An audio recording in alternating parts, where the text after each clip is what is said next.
striking similarities between Prince Harry and Edward VIII, the Queen's uncle who abdicated the throne, choosing love over duty. The ultimate comparison is them both ending up with American divorcees. Despite being separated by nearly a century apart and the different expectations of royal rank, when you are heir to the throne, you have this script to follow. their military aspirations, Edward VIII, as Prince of Wales, was keen to go to the front line. Lord Kitchener says no. If they said no, you can't go front line, then I wouldn't drag my sorry ass through Sandhurst. choice of wife, Courtiers were very sniffy about an American divorcee coming in. Who does she think she is? the sibling rivalry, You ever have disagreements about things? Oh, yes. and eventual exile were all remarkably similar. He tried to have his cake, eat it, and then order another cake on top. As royal commentators dispel the myth of the monarchy, They ended up with the king doing the conga round the staterooms of Buckingham Palace. experts will break down key archive from crucial moments in royal history. It was a fairy tale created by the Grimm brothers. So prepare to discover what actually happens when blue blood runs red. What have you been doing in here all day? This is The Royals Revealed.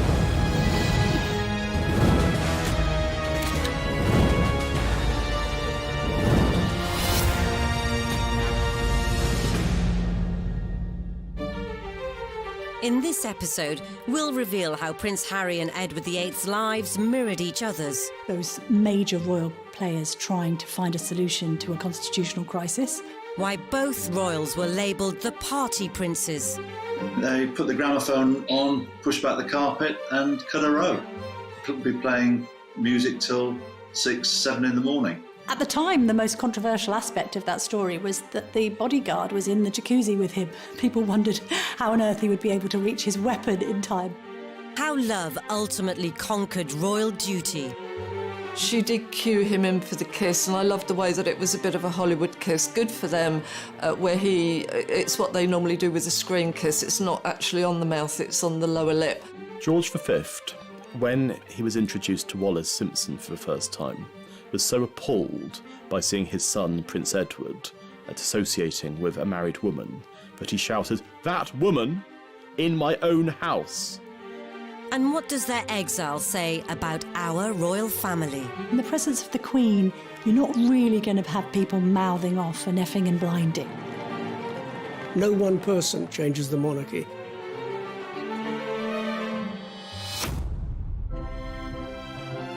From the moment the two princes entered the royal realm, they were destined to experience persistent scrutiny from the world's media. Royal children have always been exposed to prying cameras, whether it's paparazzi or whether it's staff cameramen belonging to newspapers. We had that very famous photograph of Harry sticking his tongue out at photographers. Photographers are not always kosher. They egg on. For example, Harry only stuck his tongue out because the photographers were doing exactly the same. The uneasy relationship with the press continued into Harry's adolescence. Lots was written about Prince Harry's teenage years being that of a royal rebel. He was a playboy prince as far as the press was concerned. There was a bit of that. There was obviously the legendary cannabis smoking and Club H, which was Prince Harry's sort of social scene at Highgrove. And what we saw was Harry falling in and out of nightclubs, sometimes a little bit inebriated, on the odd occasion lashing out at paparazzi. All of these things are damaging perhaps to a certain extent for the monarchy, but actually, interestingly, endeared the public to Prince Harry because there was this sense that he was just a normal lad trying to let off steam. The same can be said of Edward, who, at the impressionable age of 16, became the Prince of Wales.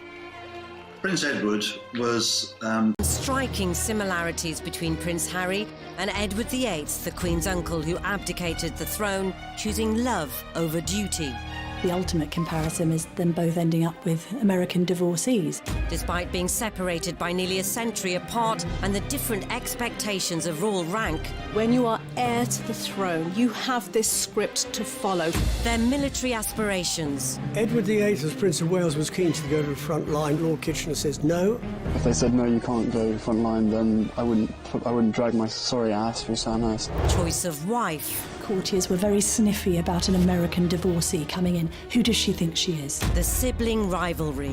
You ever have disagreements about things? Oh, yes. And eventual exile were all remarkably similar. He tried to have his cake, eat it, and then order another cake on top.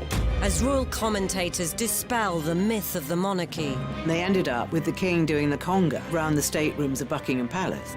experts will break down key archive from crucial moments in royal history. It was a fairy tale created by the Grimm brothers. So prepare to discover what actually happens when blue blood runs red. What have you been doing in here all day?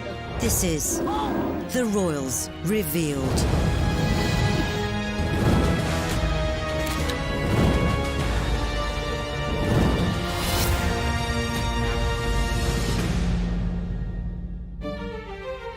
In this episode, we'll reveal how Prince Harry and Edward VIII's lives mirrored each other's. Those major royal players trying to find a solution to a constitutional crisis. Why both royals were labelled the party princes. They put the gramophone on, pushed back the carpet and cut a row. Could be playing music till 6, 7 in the morning. At the time, the most controversial aspect of that story was that the bodyguard was in the jacuzzi with him. People wondered how on earth he would be able to reach his weapon in time. How love ultimately conquered royal duty. She did cue him in for the kiss, and I loved the way that it was a bit of a Hollywood kiss. Good for them, where it's what they normally do with a screen kiss. It's not actually on the mouth, it's on the lower lip.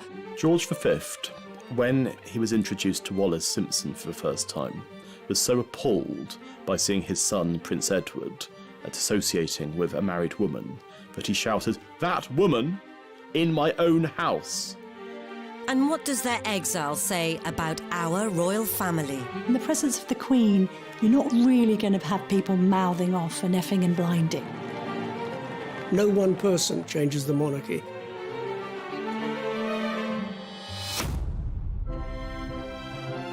From the moment the two princes entered the royal realm, they were destined to experience persistent scrutiny from the world's media.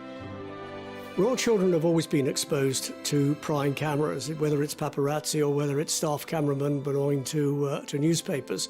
We had that very famous photograph of Harry sticking his tongue out at photographers. Photographers are not always kosher. They egg on. For example, Harry only stuck his tongue out because the photographers were doing exactly the same. The uneasy relationship with the press continued into Harry's adolescence. Lots was written about Prince Harry's teenage years being that of a royal rebel. He was a playboy prince as far as the press was concerned. There was a bit of that. There was obviously the legendary cannabis smoking and Club H, which was Prince Harry's sort of social scene at Highgrove. And what we saw was Harry falling in and out of nightclubs, sometimes a little bit inebriated, on the odd occasion lashing out at paparazzi. All of these things are damaging perhaps to a certain extent for the monarchy, but actually, interestingly, endeared the public to Prince Harry because there was this sense that he was just a normal lad trying to let off steam. The same can be said of Edward, who, at the impressionable age of 16, became the Prince of Wales. Prince Edward was the golden boy of the royal family. He was probably the first royal pin-up. His face appeared on playing cards, on matchboxes, on tea towels. He was seen as the bright hope of the royal family. But the lofty title didn't prevent his own regal rambunctiousness. They put the gramophone on, pushed back the carpet and cut a row. Could be playing music till 6, 7 in the morning. Because the nickname that Edward had was Peter Pan, and certainly just as Peter Pan wanted to fly to Neverland, Edward wanted to escape Buckingham Palace, a place that he hated and always had bad association. I think with Edward, when you are heir to the throne, you have this script to follow. People practically tell you what to do in order to get there. That is your position in life that you're born to. It is inevitable, perhaps, that at some point you'll want to break loose, find your own voice. With Harry's the spare. He's like, my brother's got this. There is no particular roadmap for me. I'm just going to let loose. And that's what he did. Both princes had grown up with media attention, but they'd also grown up surrounded by the military. I remember him as a 5-year-old strutting down the private road at Kensington Palace in army fatigues and a parachute regiment, Red Beret, and he loved every minute of it. And it was the army that provided timely escape routes for both princes. But this led to Edward's first serious run-in with the state. Edward VIII, as Prince of Wales, was keen to go to the front line during the First World War. Lord Kitchener says no, and he was absolutely right. The heir to the throne does not go to the front line because there is a possibility that the heir to the throne might catch a bullet, might die, and got to find somebody else to take his place. He was prevented from going to the front, apart from on one occasion, and then he joined various staff officers to inspect the trenches. And he was lucky because a German shell landed by his vehicle, killed his chauffeur, and because he was inspecting the trenches, he was spared that fate. As Harry ascended through the ranks, the fighting on the front line debate once again reared its royal head. If they said no, you can't go front line, then I wouldn't drag my sorry ass through Sandhurst, and I wouldn't be where I am now, because the last thing I want to do is have my soldiers sent away to Iraq or wherever like that, and for me to be held back home, twiddling my thumbs, thinking, well, what about David? What about Derek? You know. Something about joining the army gives you that self-discipline, camaraderie, focus, and a meaningful existence of your own. So you're not being told what you're going to join and be part of something. His earlier exploits were all but redeemed, until he swapped fatigues for his birthday suit. As what happened in Vegas definitely didn't stay in Vegas.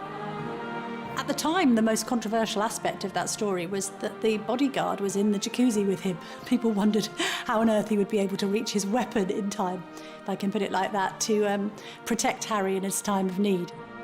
After getting caught playing strip pool in his VIP suite, the posturing prince went on an apology offensive. It was probably a classic example of me probably being too much army and not enough prince.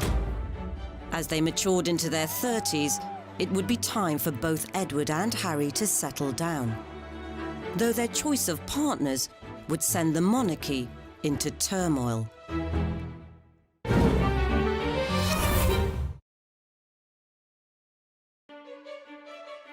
Edward VIII and Prince Harry shared many similarities. Both were skilled in military manoeuvring.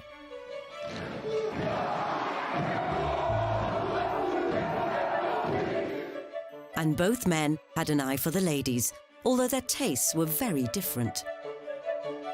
What's always been interesting about Harry is, although he's depicted as this playboy prince, he's always been very discerning in his choice of girlfriend. They've always been very bright, switched-on young women with career ambitions of their own. Chelsea Davy, who went on to study law at Leeds University and became a solicitor. Similarly with Cressida, a fledgling acting career under her belt, and hates the fact that people even mention that she was Prince Harry's girlfriend, because she's much more than that.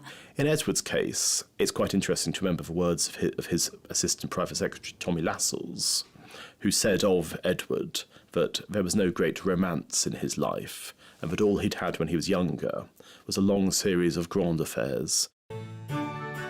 Edward's first serious girlfriend was Freda Dudley Ward, the wife of a high-ranking Liberal MP.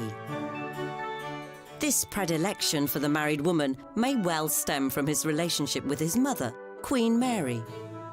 She was pretty distant with her children. Now, what do children want? They want that warm maternal attachment. But it sounds to me as if he was familiar with somebody being quite unavailable. So if that is his earliest influence, guess what he's going to look for when he's older? People who are unavailable to him, because he's used to that. Though Edward's and Harry's love lives were different, there was one striking similarity. Of course, the ultimate comparison is them both ending up with American divorcees. Edward had a steamy chat-up line when he first clapped eyes on Wallis Simpson at a country house party in the grip of winter. He asked her, as an American, did she find the central heating poor in these country houses? And she is apparently alleged to have said, oh, sir, I would have expected something smarter from the Prince of Wales. That's the legend. But if either were getting hot under the collar, there was a problem. It was very much the case that Edward, as the future King of England, would not have been allowed to marry a divorced woman. So it probably wasn't the best idea to bring her to the palace to meet the puritanical parents. George V, when he was introduced to Wallis Simpson for the first time, was so appalled by seeing his son, Prince Edward, associating with a married woman, that he shouted, "That woman! In my own house!" And thereafter he had to be reassured, falsely, that Edward was not in a sexual relationship with her. Here was the future king lavishing Mrs. Simpson with what they felt was the family fortune, giving her jewellery, bracelets, necklaces. And the House of Windsor thought that they were being burgled from the inside out. Alec Harding, who was Edward's private secretary, often believed that the stress and misery that George was faced with for having seen his son cohabiting with Wallis was one of the things that led him to an early grave. Harding's theory may well have been correct, as George V died within 2 years, leaving the bewildered new King Edward VIII to address those who are now his subjects. I feel that his death is not only an overwhelming grief to my mother and to us, his children, but that it is at the same time also a personal loss to you all. George V was very reluctant to admit his son, Prince of Wales, into the inner sanctum of monarchy. That is to say, to read the red boxes, all the top secret documents, confidential papers, and so on. So he left the Prince of Wales hanging, and he didn't really prepare him for his future role as king. And George would have been turning in his grave if he'd known who was tagging along at the proclamation. He was quite astonishing to the British aristocracy and squirearchy that here's this woman, this twice divorced American, being allowed into the inner sanctum to watch the accession of Edward VIII at St James's Palace. Yet, for the British public, she remained a mystery. There are pictures taken of her next to Edward, and most of the papers owned by Lord Beaverbrook, the proprietor of the Express and the Evening Standard, either cut her out altogether or referred to her simply as Edward's friend. Unfortunately for Harry, there was no such censorship when Meghan came on the scene in 2016. At the time that she met Harry, and I think was a familiar face in the circles of, say, US breakfast shows and red carpet events in LA. I'm a California girl, born and raised, so the flip-flop culture is part of just who I am. I love my cutoffs and flip-flops and being as relaxed as can be. I think it's fair to say that before she was linked to Prince Harry, few people in the UK would have heard of her. But after she was linked to Prince Harry, obviously, she's become one of the most famous women on earth. Yet nothing could have prepared them for how intense the media scrutiny would become from portraying Meghan as the woman who would revolutionise the monarchy. No one person changes the monarchy. It's not something Meghan said when she was going to march into the monarchy and change it. And then there were the less forward-thinking factors. There was a bit of a narrative that seemed to be racially motivated about Meghan's background, and I think phrases like exotic DNA was used along with straight out of Compton, which she wasn't. Harry wasted no time in trying to set some ground rules with a statement encouraging a ceasefire to the media bombardment. Harry called that up and said, this isn't right, cover the relationship fairly, by all means, but don't go around besieging family members.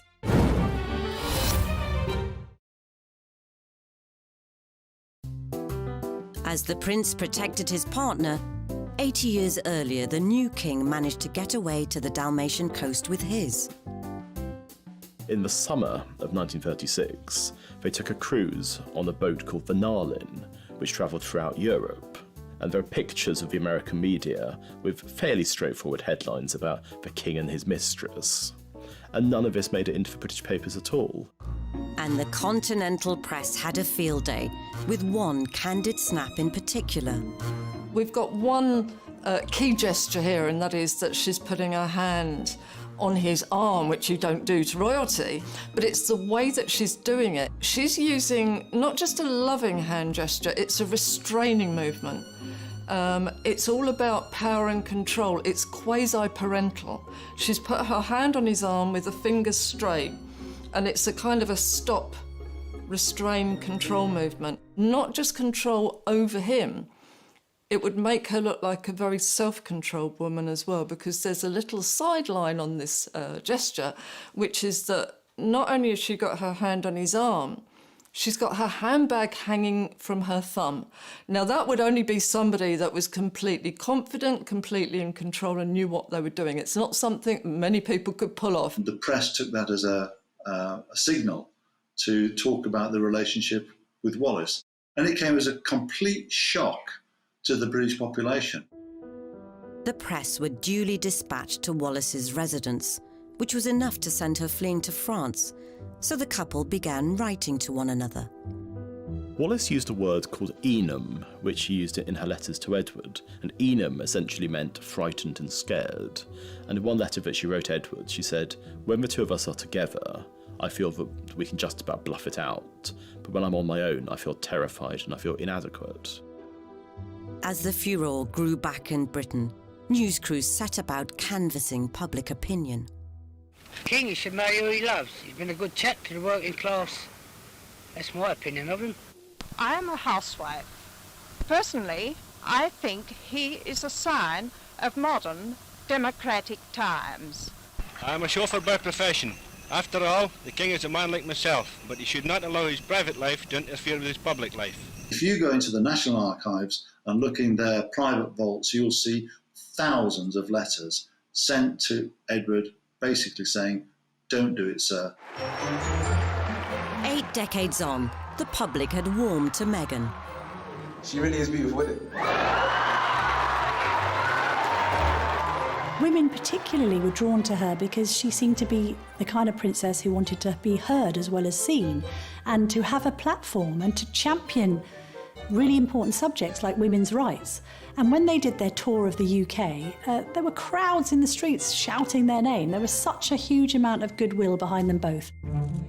But easing Meghan into the formalities of royal family life required some on-the-spot schooling from Harry. Harry, I think, is being very clumsy with what are called his tie signs here. He's being quite annoying. This is like an actress who is suddenly finding that on set, somebody's trying to give her stage directions. She's looking just slightly peeved that he's interrupting her, because that would be rude at any party. He actually beckons her over, which again would make her feel a bit powerless, and then he steers her and actually pushes her over to the next group. Nobody's going to like that very much, and what she does, she's very polite, she smiles, she comes across. But you'll see that she responds with a reciprocal pat on the back. She pats Harry on the back, so like, you pat me, I'm going to pat you. And what that implies is that, yes, that's fine, and I know that this is a job we've got to do, but I'm also in control here. When we get to the church clip, again, a lot of this, I think people were saying, oh, she's being told off and she's not comfortable. Again, I believe this was Harry's mistake. And it's actually her, to me, caught up in a power battle between the two brothers, even at that stage, because she's very happily talking to William and Kate and smiling, laughing with them. You can see Harry getting more and more agitated. He faces front, he won't join in the conversation, his face drops, he turns round and he uses what's called a leading gesture. He points, sort of, no, pay me attention and look over here.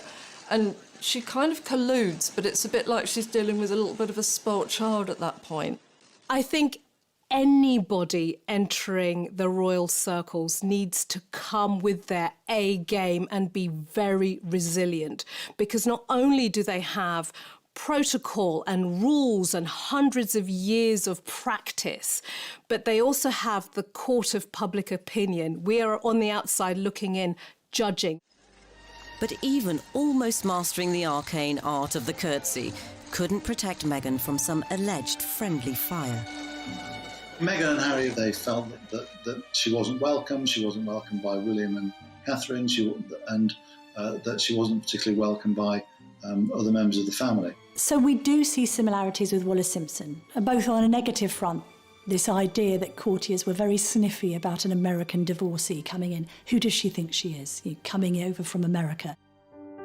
So even if there were any lingering hostilities, Harry proposed less than 18 months after their first date. It happened a few weeks ago, earlier this month, here at our cottage. In terms of who was taking the lead in this clip, it's very interesting because the strongest signals come from Meghan, who is using what's called pseudo-infantile remotivational techniques. She's clutching his hand with both of her hands like a small, vulnerable child. And that made her look very sweet and very cute. Just an amazing surprise. It was so sweet and natural and very romantic. She wanted to be popular, she wanted to be ingratiating into a very difficult family, and I think that slight lowering of herself, that looking slightly vulnerable, was a very good ploy. Beneath that, though, we were getting some completely different signals, because if you can see when she's holding his hand, she's actually stroking his hand with her thumb. And what that means is she's calming him down. She's reassuring him. He doesn't like the press. He doesn't like to come out and be doing this. When they first walked out towards the press, she's rubbing his arm. It's, come on, let's get it over and done with, we're fine. It was good to see an intelligent woman, but she was in control. Both Harry and Edward had strong, independent women on their arms. But it was Edward who had to come up with a cunning plan to marry. In late 1936, Edward raised the possibility of a morganatic marriage with PM Stanley Baldwin, meaning he'd still be king, but Wallis Simpson wouldn't be queen. What he tried to do was he tried to have his cake, eat it, and then order another cake on top. And that led to the most spectacular meltdown in any kind of possibility of his remaining king. After the government rejected Edward's proposal, he informed the government of his intentions to abdicate on December the 9th. And by December the 10th, he was gone. 2 hours ago, I discharged my last duty as king and emperor. That I have found it impossible to carry the heavy burden of responsibility and to discharge my duties as king as I would wish to do, without the help and support of the woman I love. But the controversy was only just beginning for both royals.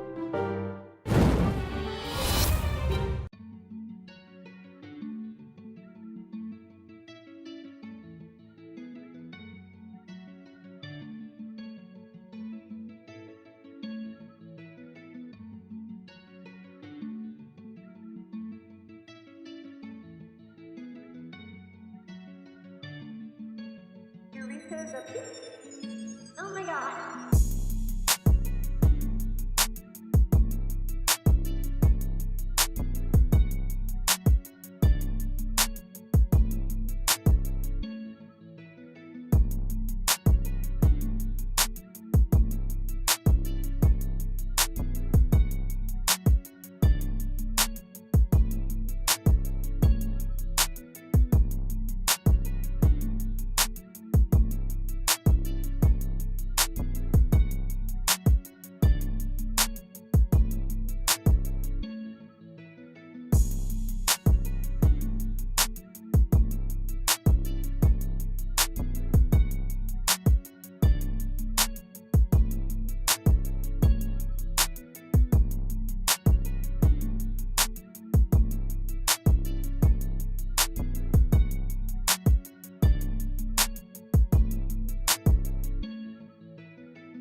Oh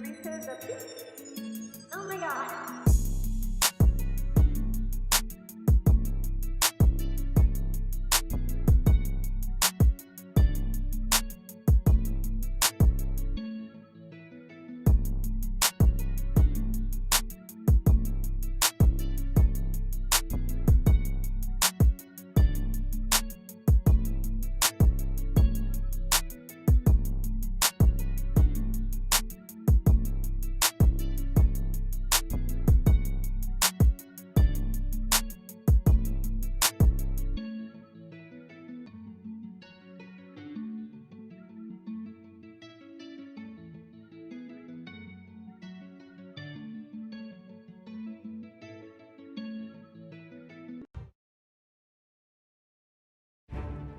Wallis Simpson and Meghan Markle both had a rocky start to life as royal consorts.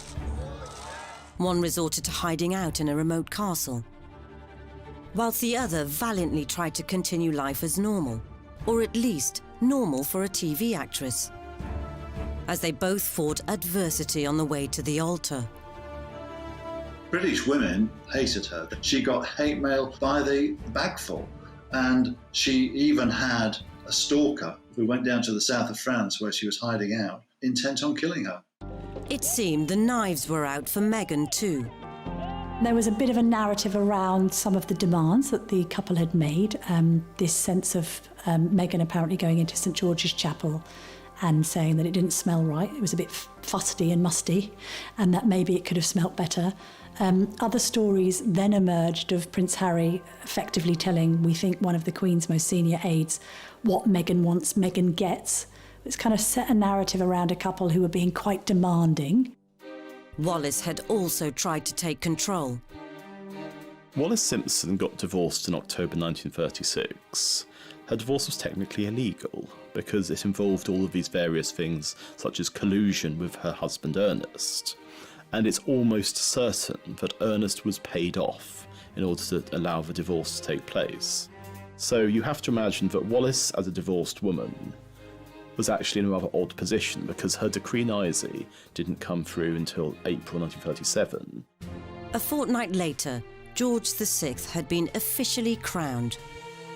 And with Edward VIII downgraded to the Duke of Windsor, the former king could formally seal the deal.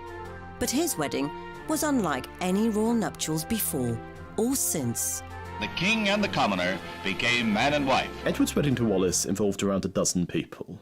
It was being held in France with a vicar who was essentially a publicity seeker, because the Archbishop of Canterbury, Cosmo Lang, who hated Edward, had specifically forbade any kind of formal ceremony taking place under the Church of England auspices.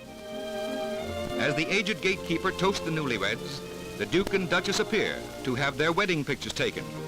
Here comes the bride to join Edward in the happiest moment of their lives. I love the phrase, the happiest moment of their lives. I would say tell his face that, because, no, what we're seeing, not particularly blissful, I'm afraid. They present, they stand there very nicely, they smile from the cameras, but again, Edward uses this Windsor male habit of anxiety rituals, and you can see him with the tie, and even more tellingly, when he's facing the cameras, you can see the muscle working away on the side of his cheek. So he was tense and impatient. What I find really telling, though, is when they finish doing the photographs and walk away, she just goes off up the stairs by herself and almost back into this kind of social role with the other people that are up there. And he's left to kind of go round behind them and just stand there. You'd expect them to be welded together at this point. This is their wedding day, the clue's there. And yet she seems more like hostess socialising, but not with him. By the time that they married in the summer of 1937, Edward and Wallis had been the most famous couple in the world. Yet there's an absence of joy. And so if you look at Harriet and Meghan's wedding, and the obviously joyful occasion that was, it was in stark contrast to what had happened 75 years before. A new royal couple, a new chapter, and after the intimacy of the marriage vows, a place on the world stage. When they came out of the church, I think probably the most normal happily in love couple that we've seen in the royal family, really. I mean, he showboated to the crowds out there. He looked immensely happy, which was very good. I think, you know, he probably, again, it had been a very tense build-up to the wedding for him, but we got, I think the old impish Harry came back at that point. She did cue him in for the kiss, and I loved the way that it was a bit of a Hollywood kiss. Good for them, where it's what they normally do with a screen kiss. It's not actually on the mouth, it's on the lower lip, and that means you don't mess the makeup up and everything. So I think they've done a bit of rehearsing, why not?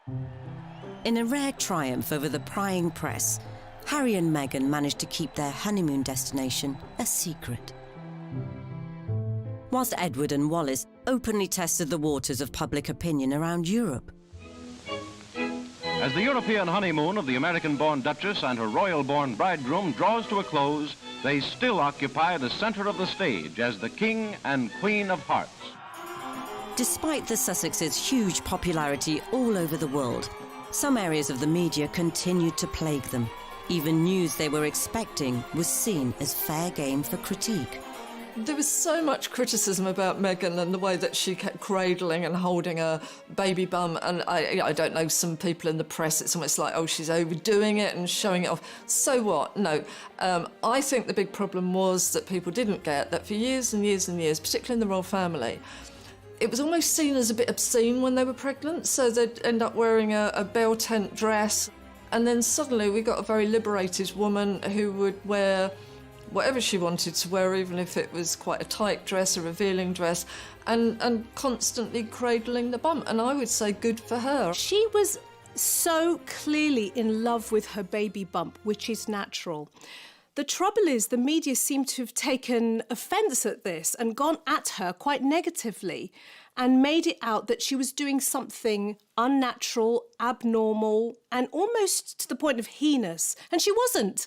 Lots of mothers do that every day, but they're not in the public eye. And I think for Meghan, it may have been another attempt to other her, put her in a different box. Have you seen the way she's behaving? It's not quite the done thing, although there are loads of examples of Kate doing exactly the same thing. Even the decision to not replicate Harry's own newborn on the hospital steps shot was the subject of scorn. Births, deaths and christenings and weddings have always attracted media attention. The media want them. If they didn't let them in, there'd be a tremendous furore, as we saw with the christening of Archie. Harry and Meghan, they didn't want photographers, and there was a lot of adverse press against them. So, you know, it's a catch-22, isn't it? Damned if you do, damned if you don't. Eventually, enough was enough. And in October 2019, the Sussexes released another statement admonishing foul play. The second press statement was effectively suggesting that there was a vendetta or a campaign against Meghan, and that the media wasn't motivated by the right incentives when covering the Sussexes. That's then taking the coverage extremely personally and suggesting that you are being treated unfavourably, for instance in the case of Meghan against Kate. Again, there's a short memory syndrome going on, because back in the day when Kate was on the scene, she was being called Weighty Katie. Her and Pippa Middleton, her sister, were called the Wisterias because they were fragrant with a ferocious ability to climb. Short memory or not, Harry and Meghan were on the offensive, and they seemed to be handling it personally. Some of the wording of the second press statement was a bit jumbled and a bit confused. It was also laced with Americanisms, and therefore looked as if it was being written by Meghan directly. And when you've already got a narrative of Meghan driving a wedge and Harry being somewhat under the thumb, that only serves to confirm that theory. Regardless of whether Harry may have been wrapped around Meghan's finger, a couple of months later, everything unravelled. The Duke and Duchess of Sussex have announced that they are carving out what they call a new role for themselves. As like his great-great-uncle before him, Harry chose love over duty. I don't believe for a moment Harry forgot his purpose. I think Meghan suddenly found herself in a goldfish bowl that she didn't want to be in. When it was all kicking off, the Royals did what any family would do. They held a meeting. The summit involved the Queen, Prince Charles, the Duke of Cambridge and Prince Harry. To have those major royal players trying to find a solution to a problem that had been likened to the constitutional crisis, the abdication crisis of 1936. And I think, actually, when I spoke to people afterwards, they did stress that it was all quite cordial and controlled, because in the presence of the Queen, you're not really going to have people mouthing off and effing and blinding. And as the press clamoured for answers, Harry, how are the discussions going on your future? the result was a very public separation, as the Queen reluctantly gave Harry and Meghan permission to slink off to pastures new. Did he do it to protect Meghan, or did he do it because Meghan asked him to? You can't be entirely certain, but one thing you can say is that Meghan has always seemed like the dominant partner in that relationship. Like Wallis, she's somebody who seems to have had a hold over him. And there's the famous line, I don't know if it's apocryphal or not, whatever Meghan wants, Meghan gets. And you can imagine that being said exactly the same words, whatever Wallis wants, Wallis gets. In the aftermath of their abdicating announcements, relationships within Edward and later Harry's immediate family were strained more than ever before. And the mood between Edward's brother Albert, now King George VI, but known to his pals as Bertie, was understandably less than chummy. You're not just affecting George VI, you are affecting his entire family. And effectively, you've changed the rules of engagement and you've changed the whole dynamic of what's going to happen next. The recently married Duke and Duchess of Windsor were still followed by crowds wherever they traveled. In Paris, Britain's former king and his bride made the announcement that they were not intending to embarrass the royal family by settling in England. Since then, they have been world travelers. The major problem in the relationship between Edward and George VI after the abdication was money, because Edward VIII had lied about what his financial circumstances were. He was worth around £1 million, which was made up of a combination of cash and property, but he claimed that he was going to be essentially driven out of his own country a pauper, and so his brother Bertie agreed that he would be given an allowance of £25,000 a year. It was going to be paid out of George's personal money because there was no possibility that Parliament would have voted for public money to be paid to essentially Wallis for all eternity. But when it became clear that Edward had been lying about money, there's always very angry letters which both of them wrote to each other, and George VI wrote to Edward. The reality of what happened was I was completely misled. I'm not seeking to blame you or anyone else. I know how difficult a time it was, but I was lied to. And I think that you can see thereafter their relationship never recovered. Edward was seen as an embarrassment. In comparison, Harry and Meghan ditched their titles, had to repay £2.4 million for the refurb on Frogmore Cottage, and stopped receiving money from the sovereign grant. Yet the cost to his own brotherly bond may prove to be even greater. We think the initial row started because William might have expressed some brotherly concern that Harry was rushing into things with Meghan. And I think William just thought, hang on a minute, be careful. And Harry took offence to that and felt that it wasn't showing enough support for the woman in his life. If there were simmering tensions, then perhaps the last thing the so-called Fab Four would have wanted to do was share a public stage. Do you ever have disagreements about things? Oh, yes. Healthy disagreement. OK, the last thing you disagreed on, how do you resolve it? I can't remember, they come so thick and fast. But is it resolved? We don't know. Oh, we don't know. Well, you're putting on a great show if it's not. We had Meghan and Kate slightly styled the same, which for some reason people wanted to see. Yeah, we got the two brothers, best mates, and it was all going to be lovely, and obviously they'd got on really well and they were going to work together for charity, and then it just literally unpicked in front of our eyes on stage. We've got, four different personalities, and every time that Harry spoke, you can see William and Kate, their eyes go down, their faces drop slightly. It looked like there maybe wasn't as much agreement going on there, and that maybe a little bit of limelight might have been stolen. And then comes the killer question about disagreements, and instantly William, and this is not like William. William, you know, tends to be a bit formal. Oh, yes, from the other end. Now, the two women then use masking techniques, which is that they both put their hair over their face so that we can't see, but obviously the bodies are shaking with laughter. But that, not a good look, because I think that let us know that actually this has been, there's been a lot of problems backstage. William and Bertie may have struggled with their sibling separations, but Edward had an even greater insult in store.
In the months following Edward VIII's abdication and Prince Harry's decision to ditch his royal duties, the old enemy, the media, continued to track both men's movements, desperate to know what would happen next.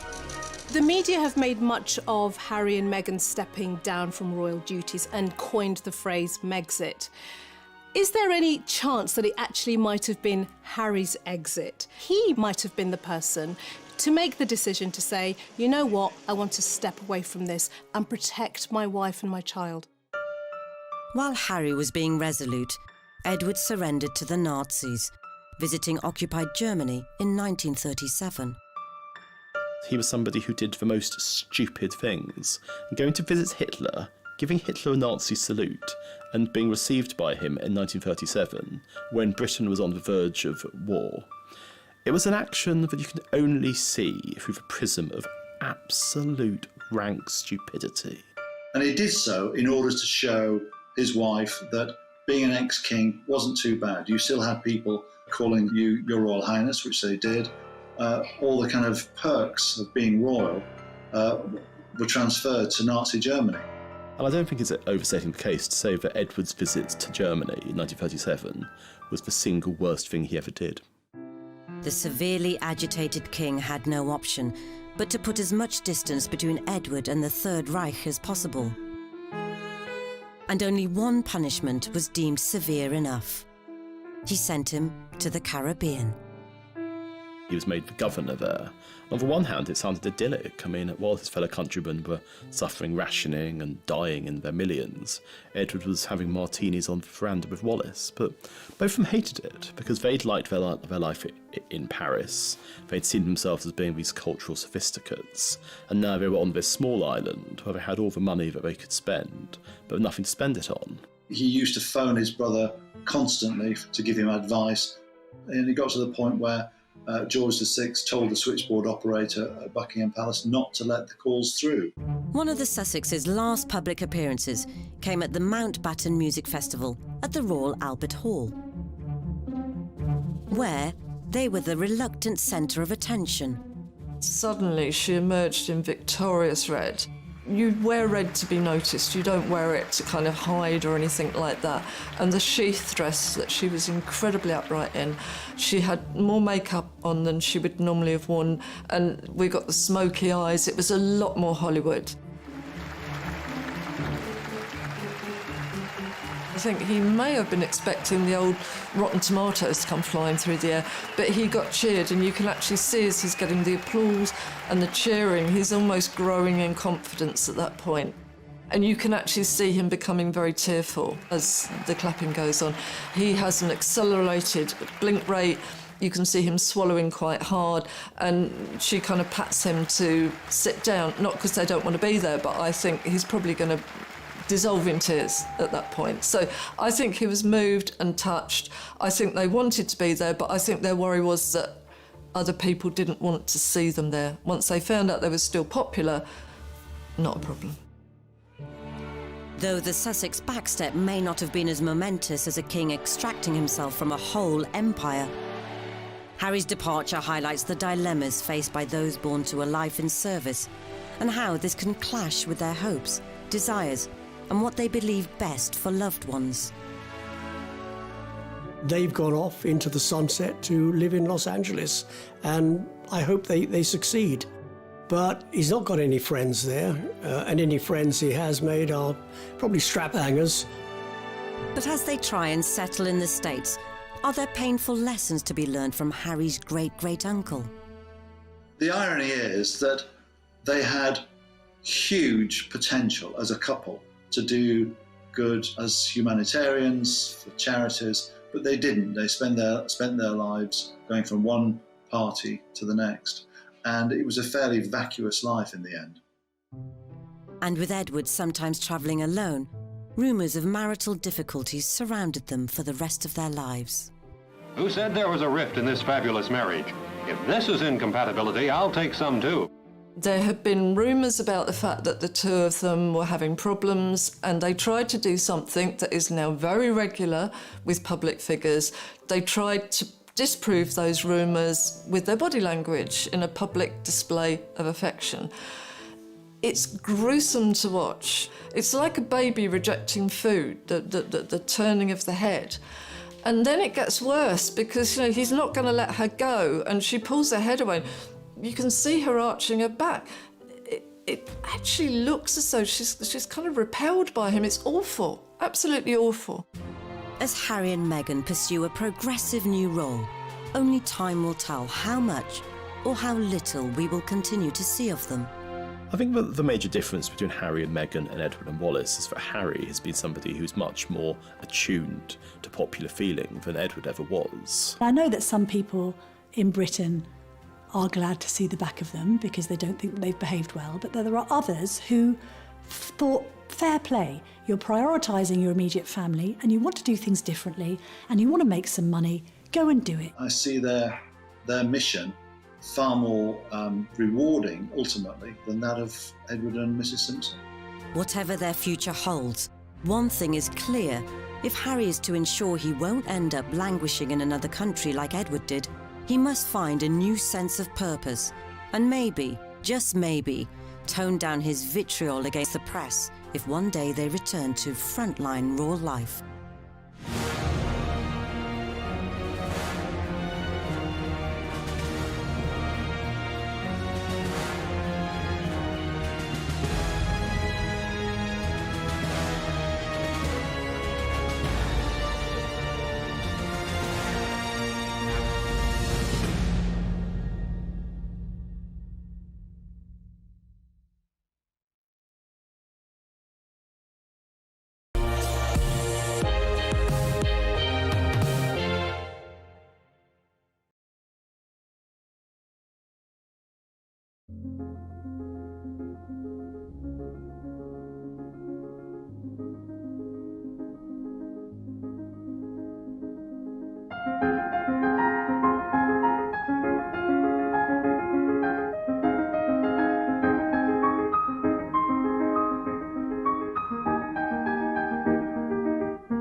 tongue out because the photographers were doing exactly the same.